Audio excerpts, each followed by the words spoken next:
and welcome to English Vibes Hub.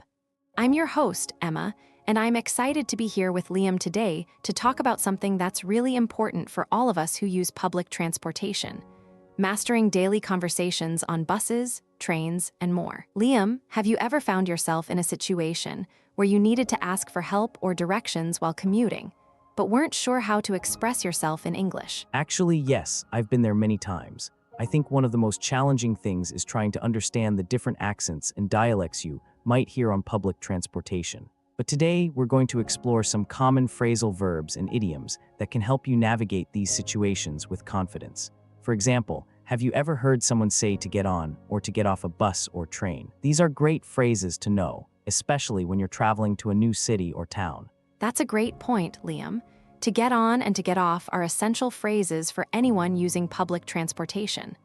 Another useful phrase is to miss a bus or train. For instance, if you're running late and the bus leaves without you, you might say, "I missed the bus." This can be really helpful when you're trying to explain a situation to someone, like a friend or a coworker. Can you think of a time when you might use this phrase, Liam? Yeah, I can think of a few times when I've missed my bus or train. It's always frustrating, but being able to explain the situation in English can make a big difference. Another phrase that's really useful is to transfer. This means to change from one bus or train to another. For example, if you're taking a bus to the city center and then need to take another bus to get to your final destination, you might say, "I need to transfer to the number 10 bus." This can be really helpful when you're planning your route or asking for directions. Exactly. To transfer is a really important phrase to know, especially if you're using public transportation regularly. Now, let's talk about another phrase that might be a bit more challenging: to make a connection. This means to catch a bus or train that is connecting to another one. For instance, if you're taking a train to the airport and then need to catch a flight, you might say, "I need to make a connection to my flight." This phrase can be really useful when you're traveling or commuting, and it's a great way to practice your English skills in a real-life situation. I see what you mean, Emma. To make a connection is a bit more complex, but it's a really useful phrase to know. And it's not just limited to transportation, you can also use it in other contexts, like making connections with people or ideas. But let's get back to public transportation. What are some other common scenarios that our listeners might encounter, and how can they use English to navigate them? Well, one common scenario is asking for directions. If you're new to a city or town, you might need to ask someone how to get to a particular place. You could say something like, "Excuse me, can you tell me how to get to the city center?" Or, "Where is the nearest bus stop?" This is a great opportunity to practice your English skills and get some helpful information at the same time. That's a great point, Emma. Asking for directions is a really important skill to have, and it's a great way to practice your English. Another scenario that might be helpful to explore is making small talk with fellow passengers. This can be a bit tricky, but it's a great way to practice your English skills and make some new friends or connections. What are some tips you might have for making small talk on public transportation, Emma? Well, one tip I might have is to start with a friendly greeting, like hello or hi, how are you? You could also talk about the weather or ask someone about their day. For example, you might say, "How was your weekend?" Or, "What do you like to do in your free time?" These are all great ways to start a conversation and practice your English skills in a relaxed and natural way. I think that's a great tip, Emma. Starting with a friendly greeting and finding common ground with someone is a really good way to build a connection and practice your English skills. And it's not just limited to public transportation. You can use these skills in all sorts of situations, from work to social events. But let's get back to our topic for today. What are some other phrasal verbs or idioms that might be helpful for our listeners to know when it comes to public transportation? One phrase that comes to mind is to pick someone up. This means to meet someone at a particular place, like a bus stop or train station. For example, you might say, "I'll pick you up at the airport at 5 p.m. This is a really useful phrase to know, especially if you're traveling with friends or family. That's a great phrase, Emma. Another one that might be helpful is to drop someone off. This means to take someone to a particular place and leave them there. For instance, you might say, "I'll drop you off at the city center," and then head to work. This is a really useful phrase to know, especially if you're commuting with friends or coworkers. Exactly. To drop someone off is a really useful phrase to know, and it's a great way to practice your English skills in a real-life situation.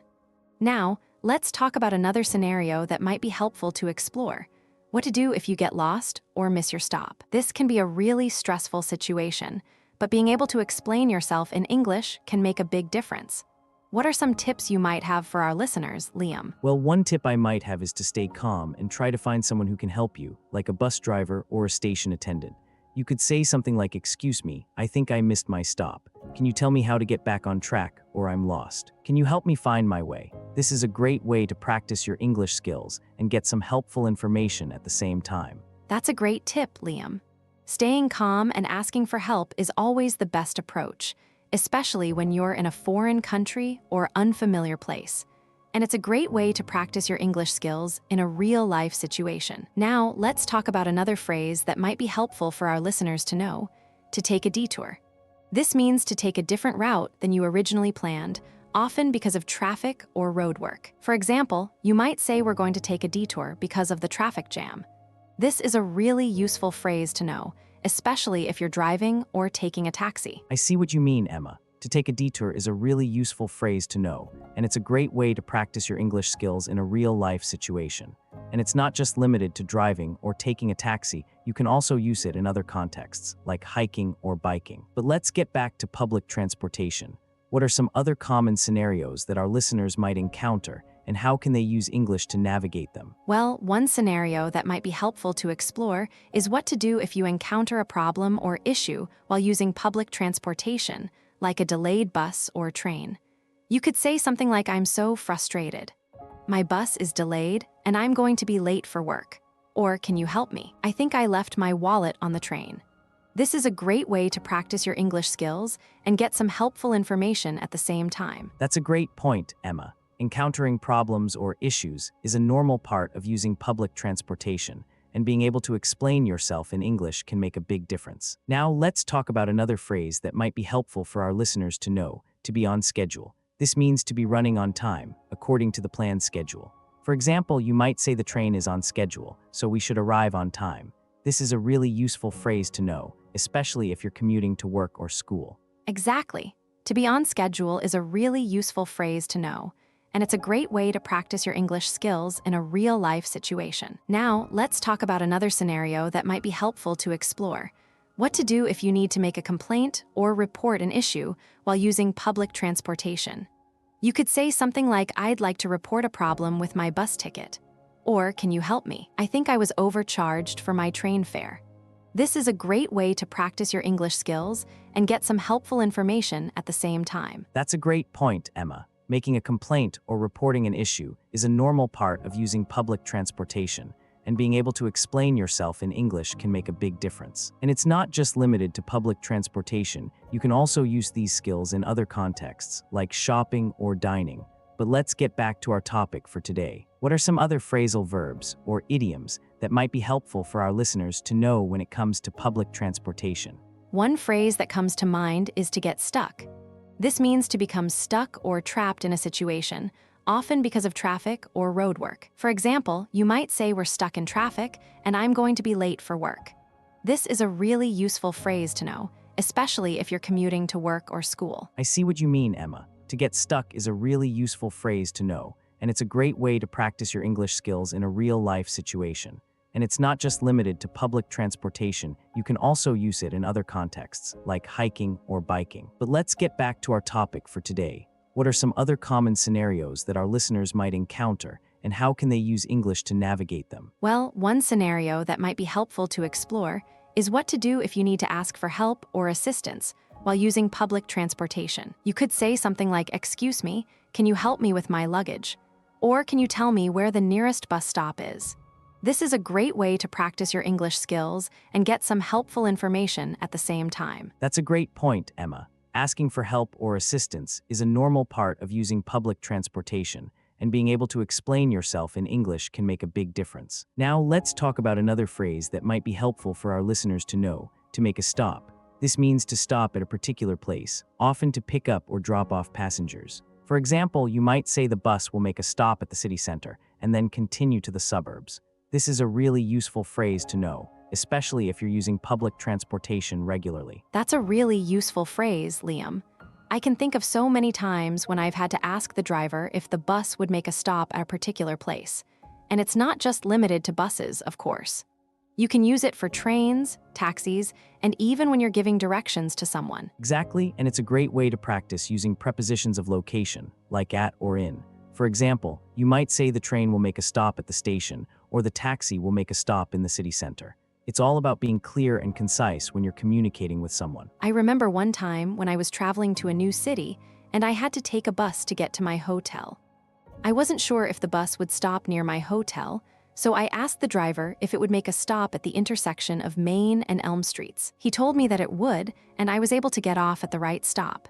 It was a huge relief. That's a great example, Emma, and it highlights the importance of being able to ask for help and clarification when you need it.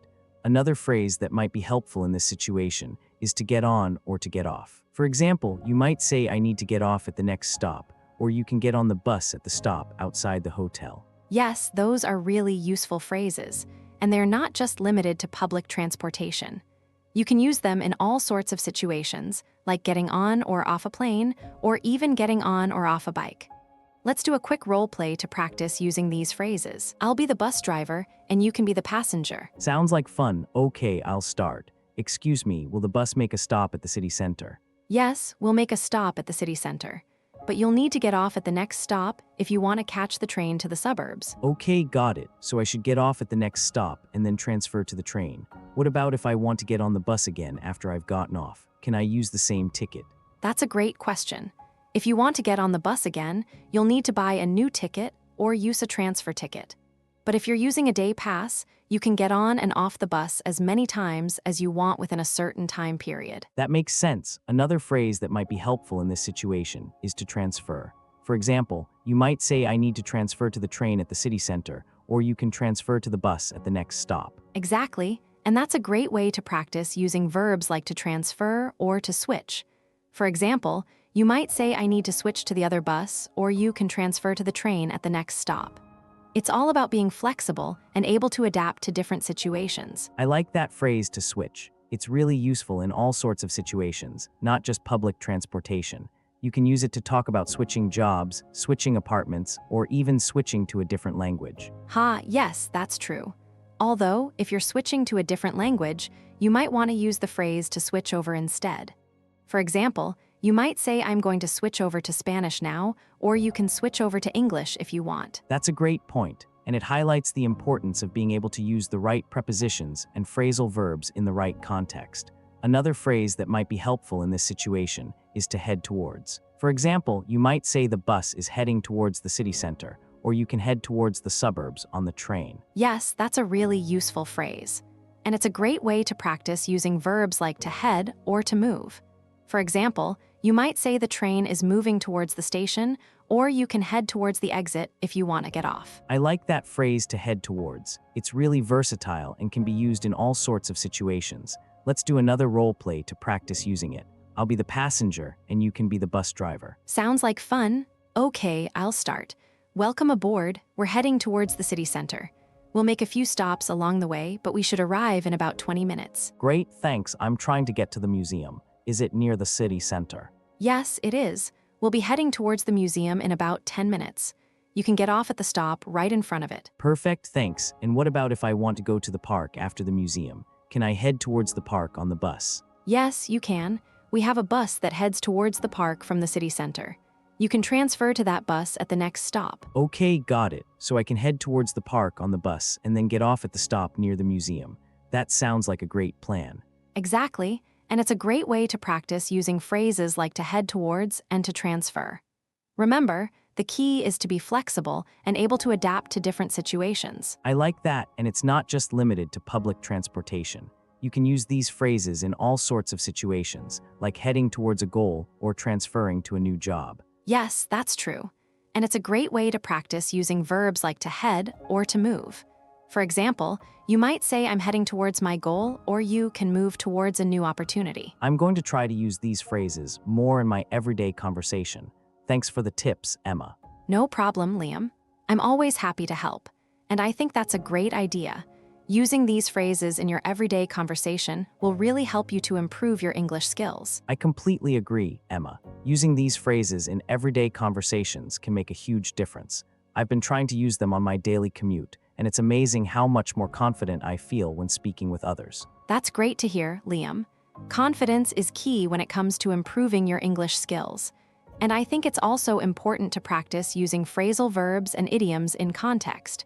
For example, let's take the phrasal verb pick up. It can mean to learn or acquire a new skill, but it can also mean to collect something or someone. I see what you mean. So if I were to say I picked up a few new words on my way to work, it would mean that I learned those words, right?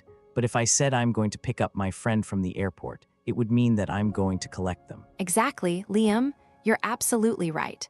And another example of a phrasal verb that's commonly used in everyday conversations is get on. It can mean to board a bus or train, but it can also mean to have a good relationship with someone. For instance, I get on really well with my colleagues means that I have a good relationship with them. I like that one, Emma. It's so useful to know the different meanings of these phrasal verbs. And what about the idiom in transit? I've heard it used a lot when people are traveling, but I'm not really sure what it means. Great question, Liam.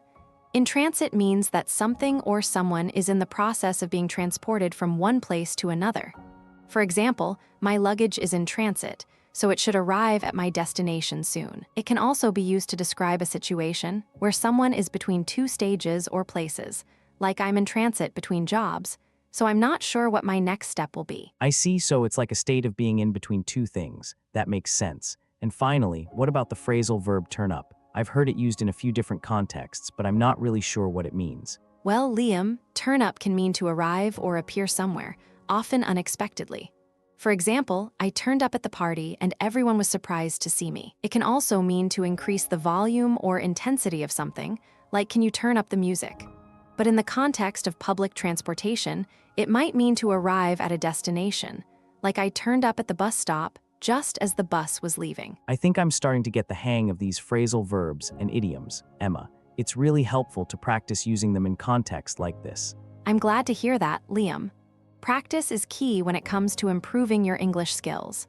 And don't forget to listen to as much English as you can, whether it's through podcasts, TV shows, or conversations with native speakers. Absolutely, Emma. I've been listening to a lot of English podcasts and watching TV shows with subtitles, and it's really helped me to improve my listening and comprehension skills. That's great to hear, Liam.